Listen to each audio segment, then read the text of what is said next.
Când inima plânge, doar Dumnezeu aude. El vede durerea din inima ta. Când sufletul ți-e plin ți-e de tăcere, privește la cer și spune ruga ta. Ascultă, Doamne, Tu ești atotputernic. Tu mi-ai dat viața, Tu mi-ai dat totul. Am lacrimi în ochi și inima ce sânge.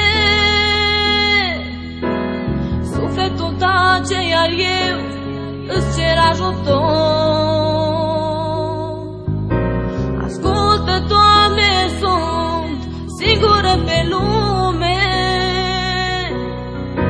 Te rog să mă întărești și să nu mai am frică.